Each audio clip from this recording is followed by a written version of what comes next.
Okay, it's Jeff Science here. Good morning, everyone, and thanks for joining what is a phone briefing today. We expect to return to our regular format next week. Today, Dr. Walensky will provide an Omicron in the U.S. update and discuss CDC's updated guidance for people who test positive for COVID. Dr. Fauci will discuss the latest science on Omicron.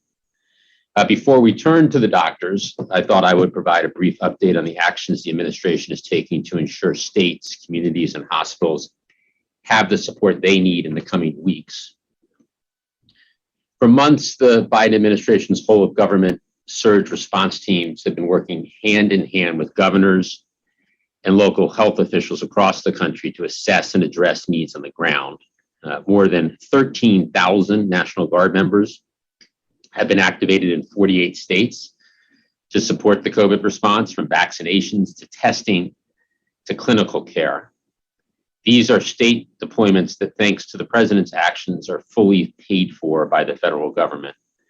Additionally, we have directly helped more than 30 states and territories by deploying over 2,100 federal personnel and thousands of ambulances, ventilators, and other critical supplies. On Monday, the president joined the administration's regular meeting with governors. It was actually our 40th meeting this year, to reiterate that we continue to stand ready to help them with more support for hospitals, more testing, and more capacity to get shots in arms. This includes an additional 1,000 military doctors, nurses, and EMTs ready to deploy when and where needed. Our message to governors around the country is simple. If you need something, say something, and we will mobilize to quickly get you the resources you need. And that's exactly what we've done over the past week or so. More boots and supplies have already landed on the ground. For example, in New York, 60 FEMA medical personnel and 30 ambulances arrived last week to help transport patients to hospitals around the state and balance patient loads. And in just 1 week, we've established 9 federally run testing sites in New York City, with 3 more sites opening this Sunday. In Arizona, 20 FEMA paramedics began providing clinical support across the state on Christmas Eve, with nearly 40 more medical personnel arriving next week to help administer treatments in Maricopa and Pima counties, as well as in tribal communities. In Indiana, 23 military medical personnel started their mission on Christmas Day at University Methodist Hospital in Indianapolis. In New Mexico, 15 medical personnel from the U.S. Public Health Service Commission Corps arrived on Monday to provide surge support in Indian country. Today, we're sending 15 ventilators to the state, and 12 federal medical personnel will arrive next week to help get more shots in arms. In Wisconsin, a 23-person military medical team is scheduled to start its support mission at Belen Hospital in Green Bay on Friday. In New Jersey, a new federally run free testing site will open on New Year's Day, and more sites will open across the next several days in Philadelphia and Washington, D.C. And on top of all of this, 1 million gloves, 342,000 masks, respirators, and face shields, and 40,000 gowns the administration has shipped for frontline healthcare workers in states in the past couple of weeks alone. So as you can see, we've been working around the clock to surge reinforcements to communities as they battle Omicron, helping to staff hospitals, administer monoclonal antibody treatments, transport patients, add testing capacity, and get more PPE to where it is needed. And you'll see us continue to act aggressively to address communities' needs in the days and weeks ahead. So with that, let me hand it over to Dr. Walensky. Dr. Walensky. Thank you so much, Jeff. Good morning, everyone. I'd like to start by walking you through today's data. The current 7-day daily average of cases is about 240,400 cases per day, an increase of about 60% over the previous week. The rapid increase in cases we are seeing across the country is in large part a reflection of the exceptionally transmissible Omicron variant. In a few short weeks, Omicron has rapidly increased across the country, and we expect will continue to circulate in the coming weeks. While our cases have substantially increased from last week, Hospitalizations and deaths remain comparatively low right now. The 7-day average of hospitalizations admissions is about 9,000 per day, an increase of about 14% over the previous week. This could be due to the fact that hospitalizations tend to lag behind cases by about 2 weeks, but may also be due to early indications that we've seen from other countries like South Africa and United Kingdom of milder disease from Omicron, especially among the vaccinated and the boosted. And the 7-day average of daily deaths are about 1,100 per day, which is a decrease of about 7% over the previous week. As you continue to watch these trends, I want to emphasize that this virus has proven its ability to adapt quickly, and we must adapt with it. And it is in that context that last week, CDC updated our isolation and quarantine guidance for healthcare workers as we prepare for an anticipated surge in COVID-19 cases. This updated guidance will help to ensure that hospitals, clinics, and long-term care facilities can safely stay open and remain appropriately staffed, both to handle hospitalizations from COVID-19 and to make sure that we continue to provide the necessary care for those experiencing heart attacks, strokes, and other illnesses. Swiftly thereafter, on Monday, CDC also updated its recommendations to shorten the recommended isolation and quarantine period for the general public. These updates to our recommendations were made to reflect what we currently know about COVID-19 infection, including how long a person is most infectious. Studies have demonstrated that when infection with SARS-CoV-2, people are infected with SARS-CoV-2, people are most infectious in the 1 to 2 days before symptoms develop and the 2 to 3 days after. After 5 days, the risk of ongoing transmission substantially decreases. Let me make clear that we are standing on the shoulders of 2 years of science, 2 years of understanding transmissibility, and a lot of information that we have gleaned from the wild type virus, as well as the Alpha and Delta variants, and more that we continue to learn every single day about Omicron. We do know the vast majority of viral transmission happens in those first 5 days, somewhere in the 85 to 90% range. So if a person can isolate for the first 5 days, they absolutely should. Many are asking, why do we not require a test at the end of the 5 days of isolation for those who are infected?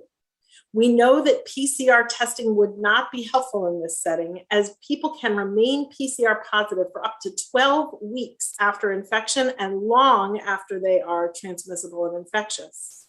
We also don't know that antigen tests give a good indication of transmissibility at this stage of infection. On the other hand, we know that after 5 days, people are much less likely to transmit the virus, and that masking further reduces that risk. And this is why people need to mask for 5 days after their 5 days of isolation. This science, as well as what we know about the protection provided by masking, vaccination, and booster doses, and about our test performance, were all part of what informed our updated recommendations. Let me walk you through exactly what these new recommendations mean for you. First, isolation refers to what you do when you have COVID-19, most likely diagnosed by a positive test. Isolation prevents those who are known to be infected from transmitting the virus to others. Quarantine, on the other hand, is different. This is what you do when you've been exposed to someone who has disease and are unsure if you yourself were infected. Quarantine prevents further spread of the virus in the time before someone may develop symptoms or from those who are asymptomatic from their infection. If you are infected with SARS-CoV-2, regardless of your vaccination status, you should isolate for 5 days. During periods of isolation, it's best for you to wear a mask around those in your household to avoid spreading the virus at home. After 5 days, if you're asymptomatic or if your symptoms have largely resolved, you may leave isolation as long as you continue to wear a mask around others, even in the home, for an additional 5 days. For those who've been exposed to COVID-19, quarantine recommendations are based on your vaccination status. If you are boosted or have been vaccinated with your Pfizer or Moderna series in the past 6 months, or your J&J shot in the past 2 months, no quarantine is needed. However, a mask must be worn for 10 days following your known exposure, And we also recommend getting a test on day 5 after your exposure. If you're not vaccinated, or you were vaccinated with your Pfizer or Moderna series over 6 months ago, or with J&J over 2 months ago, and have not yet received your booster, you should quarantine for 5 days following your last exposure. After 5 days, you should continue masking around others for an additional 5 days, and you should also get a test at day 5. If it's not possible for you to quarantine, it is really important that you do the right thing and wear a mask at all times around others for 10 days after your exposure. Here, we also emphasize that you should get a test at day 5. And if at any point you develop symptoms of COVID-19 during your quarantine period or your 10 days after exposure, like fevers, runny nose, a cough, headaches, or body aches, you should get a test and isolate until your test results return. And of course, then isolate if your test returns positive. Now, with these updates to our isolation and quarantine recommendations, I want to emphasize the critical importance of masking, which we know decreases the risk of transmission, as well as the importance of staying home when you're sick.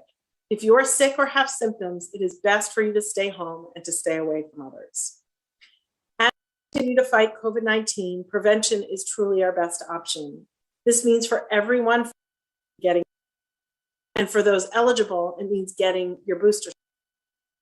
And it means continuing to follow our multi-layer prevention measures, including masking in public indoor settings in areas of substantial or high community transmission, washing your hands frequently, and testing before gathering when possible. How well each of these prevention measures is implemented, as well as adherence to isolation and quarantine recommendations, will determine the outlook in the coming weeks and months. We at CDC are working to provide updated recommendations using science to ease the burden of lengthy isolation and quarantine recommendations. However, these recommendations will only work if people follow them. As we look to the new year, I am hopeful that we can come together and do what is in the best interest of our loved ones, our friends, and our communities. So with that, I say thank you, Happy New Year, and I will now turn things over to Dr. Fauci. Thank you very much, Dr. Walensky. I'm going to concentrate my remarks predominantly on severity or not of this disease. But before I do, I just want to underscore something that we always talk about when we talk about severity, and that is the issue of transmissibility and immune evasion. So very briefly, we know now incontrovertibly that this is a highly, highly transmissible virus. We know that from the numbers we're seeing, but I think each individual person throughout this country is now seeing around them the high degree of transmissibility. With regard to immune evasion, very clearly now we have a number of tests looking at the effect of Omicron on the evasion of immunity from monoclonal antibodies as well as from vaccine-induced antibodies. And clearly there is a degree of immune evasion, particularly against infection and to some degree against hospitalization. However, importantly, and the bottom line message here is that boosters bring back up that degree of protection to a level that is approximating what it was before. So boosters are critical in getting our approach to Omicron to be optimal. Now let's focus on the severity of disease. I'm going to review some preliminary observational clinical data as well as some selected initial laboratory data. First, the data from South Africa. There have been a number of reports. I'll report here one published yesterday from a large hospital in the Tshwane, South African district, added to an earlier report that is very similar. COVID-19 hospital admissions from the Omicron wave were compared to admissions from previous waves. And here is the comparison. In hospital deaths, 4.5 versus 21.3. ICU admissions, 1% from Omicron, 4.3 for others. 45% of patients required supplemental oxygen with Omicron compared to 99% in a prior wave. Length of stay, 4 days for Omicron, 8.8 days for the second wave. Mean average age, 39 years for Omicron, 49 years for previous waves. The authors note in that study that the changing clinical presentation of SARS-CoV-2 is likely due to the predominantly high level of prior infection and to some extent vaccination coverage, since vaccine level is relatively low in the Republic of South Africa. Moving on to the United Kingdom. In a study of the UK Health Security Agency technical briefing, preliminary analysis was looked at from days November the 22nd through December the 19th. The risk of presentation to emergency care or hospital admissions with Omicron was 60% that of Delta. The risk of hospitalization admission alone with Omicron was 40% of that for Delta. These data were fortified by data from Scottish researchers that showed when analyzed data in the Scottish population from November 1 to December the 19th, preliminary data suggests that Omicron is associated with a 2/3 reduction in the risk of COVID-19 hospitalization. Another study from the UK, Imperial College UK report in the hospitalization risk, analysis of both clinical and laboratory data indicate an overall significant reduction in the risk of hospitalization for Omicron compared to Delta. In the United States, we are getting accumulation of data. The spike in cases is out of proportion to the increase in hospitalization.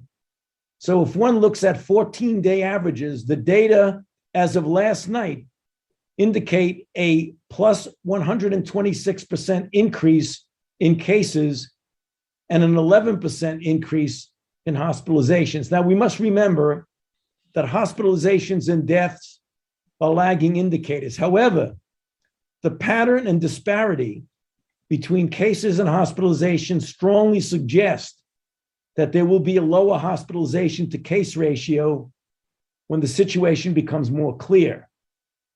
Just a word about children. Certainly, more children are being infected with the highly transmissible virus, and with that, there naturally will be more hospitalizations in children.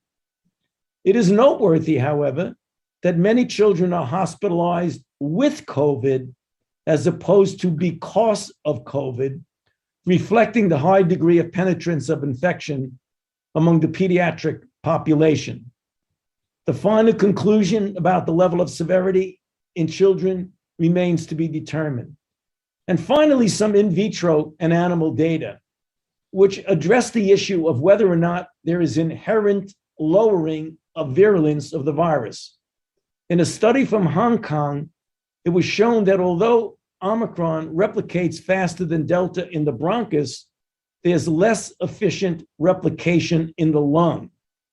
Hamster models from the University of Tokyo showed that Omicron poorly infects and spreads in the lung and is less pathogenic compared to Delta in a hamster model. Belgian researchers in Syrian hamsters see the same thing.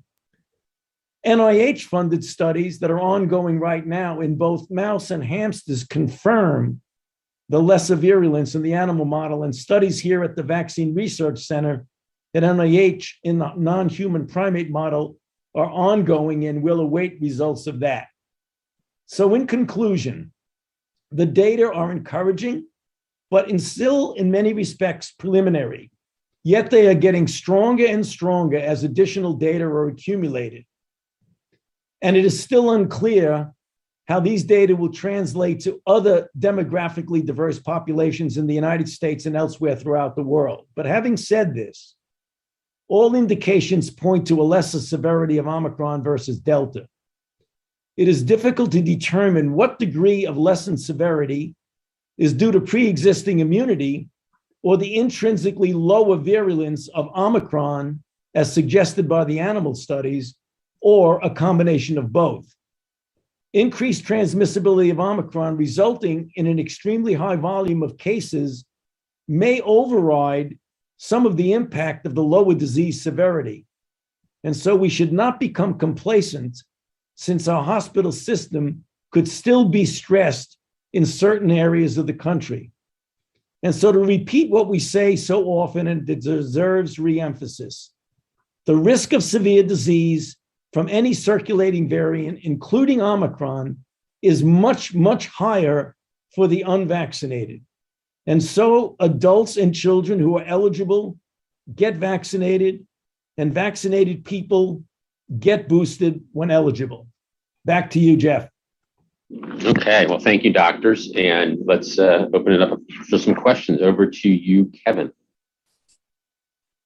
Thanks, Jeff. And let's try to be as efficient as possible so we can get through as many questions as people have. First, let's go to Ricardo at the AP.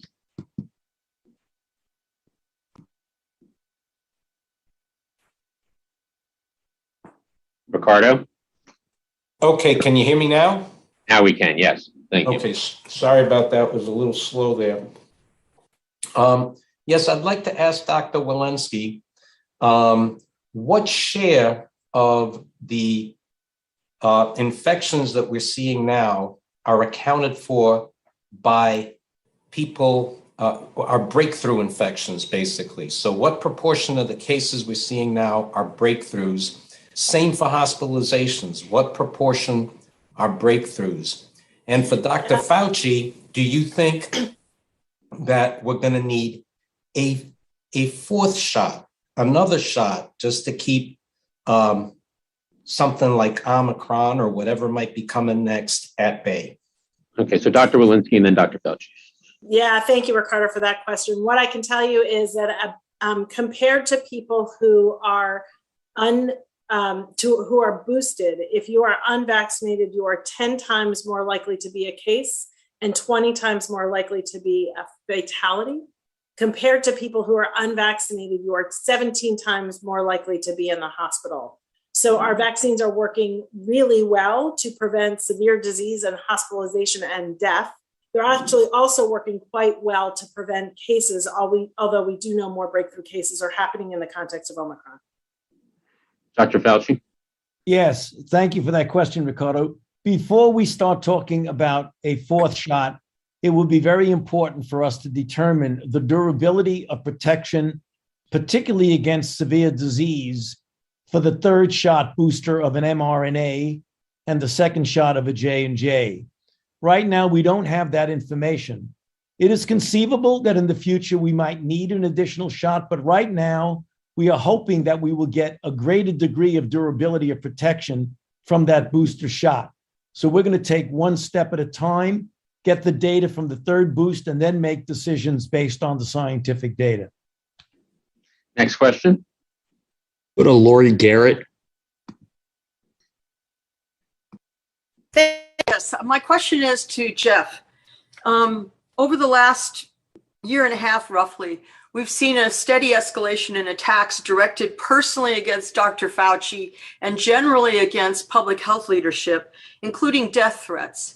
And this has escalated to the point where we now have actually had Jesse Waters call upon his followers in Fox News land to, quote, ambush Tony and his family and to, quote, take the kill shot. And then this was backed up by Steve Bannon. We've had Laura Logan say to her followers that Tony is Joseph Mengele and should be handled accordingly, and so on. And all over the country, public health leaders are getting death threats. They're getting threats against their families, and we have not heard a peep from the president, from the White House, from members of Congress on the Democrat side in the defense of these individuals, nor have we heard anything about the Department of Justice issuing indictments. Is it now legal to yell in public that people should kill and ambush federal health officials? Well, we've talked about disinformation in these types of threats as being completely and utterly unacceptable. The president's been very clear about how much of an impact this type of misinformation is having on the country. So all I can say is that Dr. Fauci is an extraordinary public servant, as are the whole team of public healthcare professionals in the federal government, across state and local governments. They're doing their jobs, And this type of disinformation and these types of threats are completely and utterly unacceptable. Next question. Let's go to Sabrina Siddiqui at the Wall Street Journal. Yes, thank you so much for doing this. I know that there's going to be a clear distinction here between people who are unvaccinated and those who are vaccinated. But when you're looking at the vaccinated and boosted population, is it still your goal to minimize COVID cases across the country?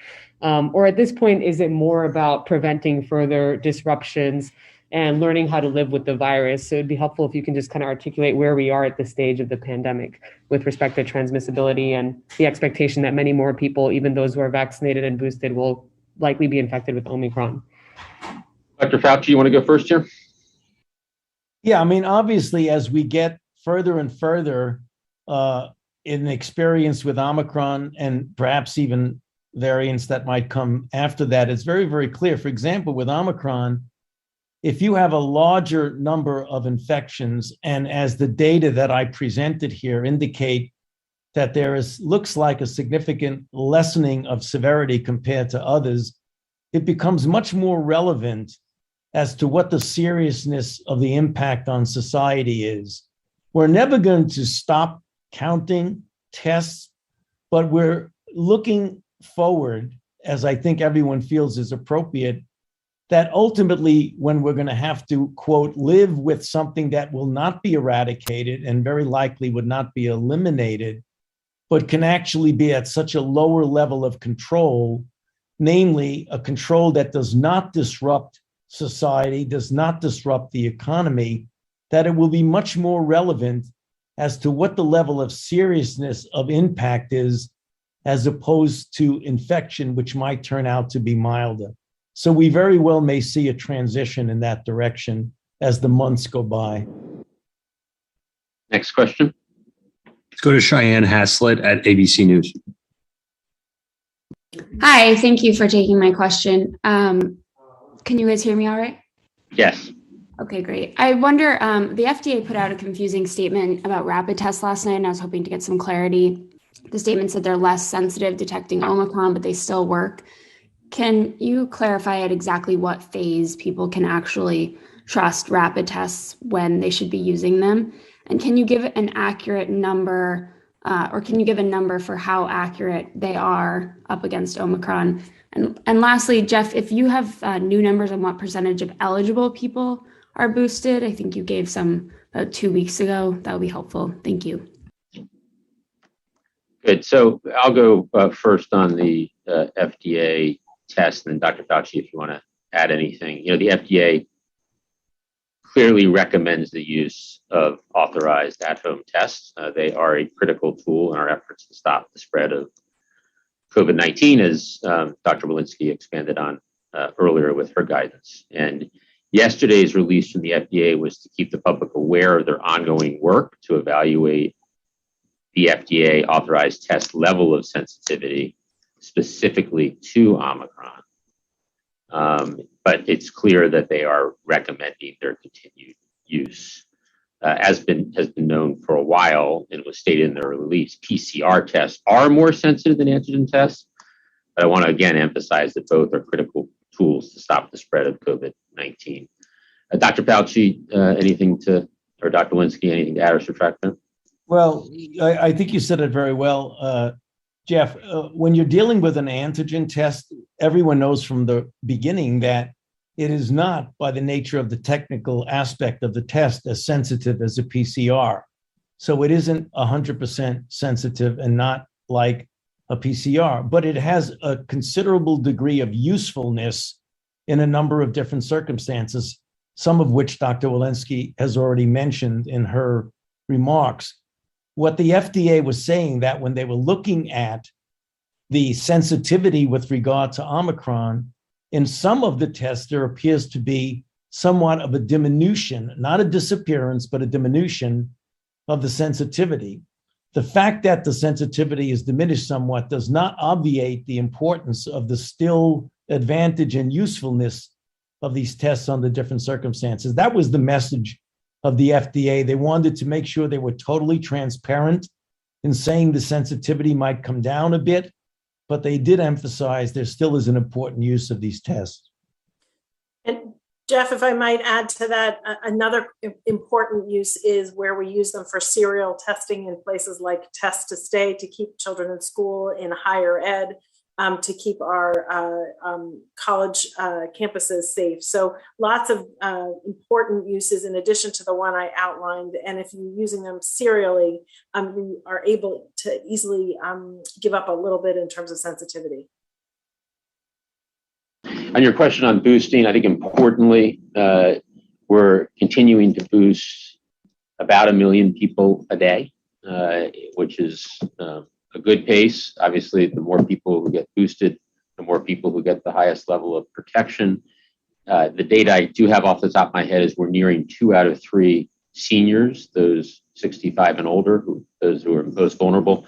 Of the eligible seniors, about 2 out of 3 are now boosted. And I'll follow up, or Kevin will follow up and get you the overall percent of those eligible, what percent have now received booster shots.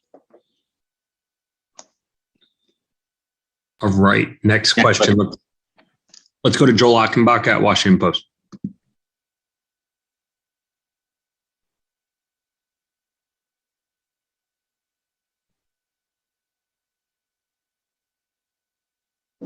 Joel?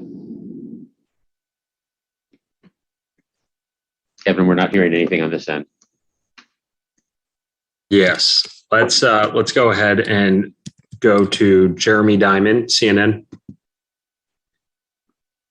Hey there, thanks for doing this briefing. On the 500 million tests, can you outline specific progress that you've made in getting those 500 million antigen tests rolled out next month? Do you have a launch date for the website and for the arrival of those first shipments? And is there anything that you're doing to ramp up PCR capacity as well? And then secondly, to Dr. Walensky on the quarantine guidance, you know, this is the first time that we've seen you distinguish between people who are unvaccinated and those who are fully vaccinated, eligible for a booster, but have not gotten it yet. So should those people who are more than 6 months from their second mRNA dose or 2 months from J&J no longer consider themselves to be fully vaccinated? Thanks. So on testing and the 500 million tests bought by the US government to be distributed for free, the Department of Defense and HHS are executing on an accelerated contracting timeline. Companies are already submitting information, and we expect the contract to be completed late next week. That means that the first deliveries from manufacturers will start in January. We'll set up a free and easy system, including a new website to get these tests out to Americans. We're actively working to finalize that distribution mechanism, which includes a website where people will be able to order tests for free. And we'll share more details in the weeks ahead, days and weeks ahead. We're able to do this now because of all the steps we've taken to increase testing supply and manufacturing capacity. We have also taken steps on the PCR front to answer your question there. There are tests available at many websites and local pharmacies. Obviously, demand is stronger in certain areas, even higher. And in those areas, we're supplementing, as you know, with federally run testing sites that we've set up in New York City. As I mentioned, we're doing the same in Philadelphia, New Jersey, and Washington, D.C., and we're continuing to work with states to add those federally run testing sites where needed. But tests are available online and in many local pharmacies, the rapid at-home tests. Over to you, Dr. Walensky. Yeah, thank you, Jeff, and thank you, Jeremy, for that question. So our CDC guidance has been very clear that people should get their boost when they are eligible. That is both because of waning immunity and because we need more protection against Omicron. With regard to your question specifically about people who have received 2 doses of their mRNA or perhaps just 1 dose of a J&J vaccine who are eligible for a boost but haven't yet gotten it, we do know that they do have some protection against severe disease and death, but that they do have quite a bit of waning with regard to protection against infection. And since these are guidelines for quarantine, we really wanted to have those measures in place since they have had quite a bit of waning protection against infection. Next question. All right, we have time for a few more questions. Let's go to Asma Khalid at NPR. Hi there. Thank you guys for doing this. Two quick questions. Dr. Fauci, I know that you have said that you don't think people should expect any requirement in domestic flight travels, any domestic travel mandate.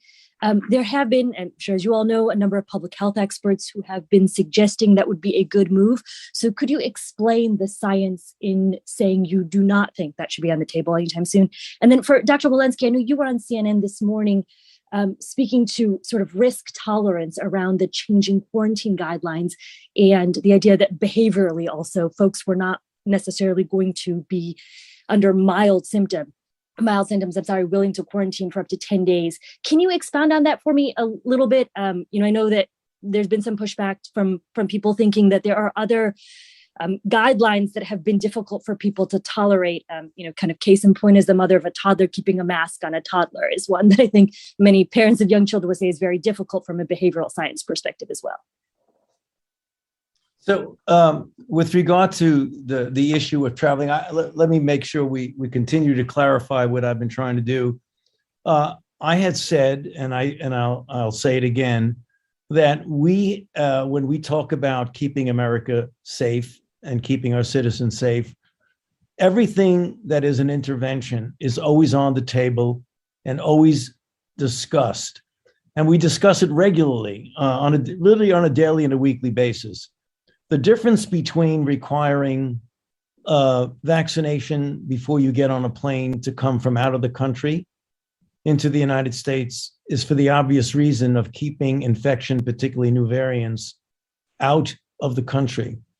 When you're dealing with domestic flights, you want to keep people safe on domestic flights. And as I said, right now we feel that the masking requirement and the degree of filtration on a plane is sufficient to keep people safe. However, as is very clearly the case for domestic travelers, as I mentioned, we want to keep them safe, but we believe that the requirement achieves that goal. If there's a need to do more beyond this masking, namely having a vaccine issue, we will seriously consider that as new information arises. So it's just keeping an open mind that the situation may change, but at this particular time, we do not feel that it's necessary to make that a requirement for domestic flights. And maybe, thank you, Jeff.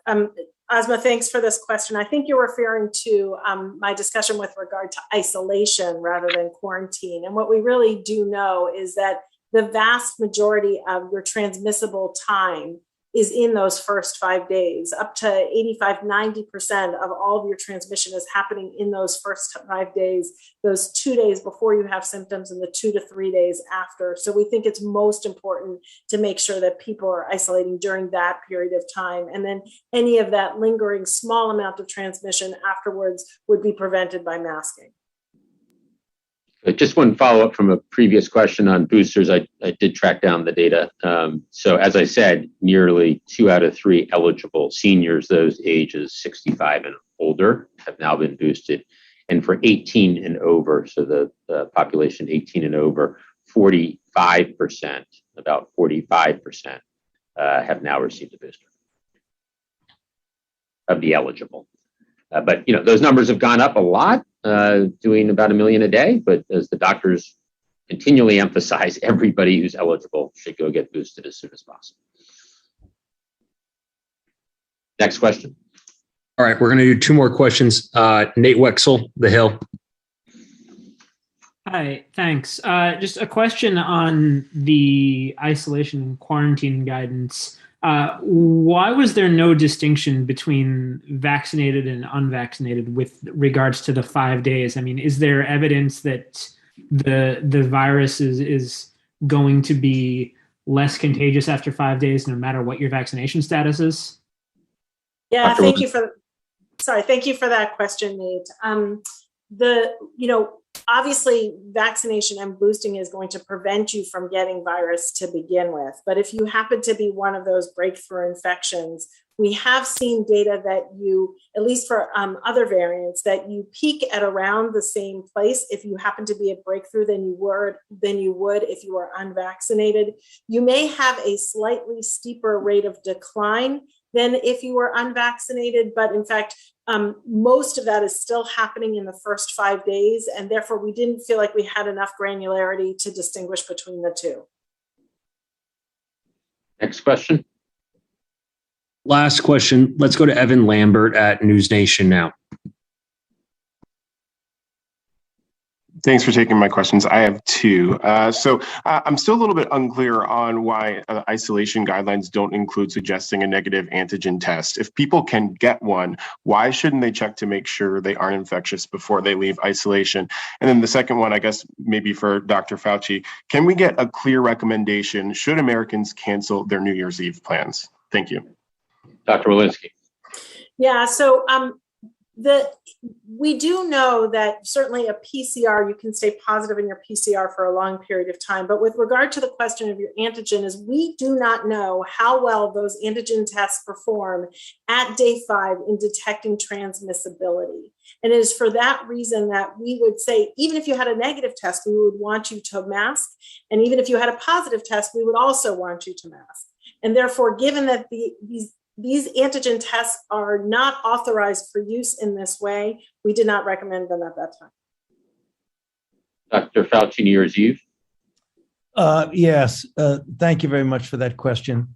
So similar to what I said for the Christmas holiday, it goes true here. If you are in a situation with a family setting in your home with family, parents, children, grandparents, and everyone is vaccinated and boosted, although the risk is never zero in anything, the risk is low enough that we feel you should continue to go through with those plans of having a home-related, vaccinated, boosted gathering with family and close friends who are also vaccinated and boosted.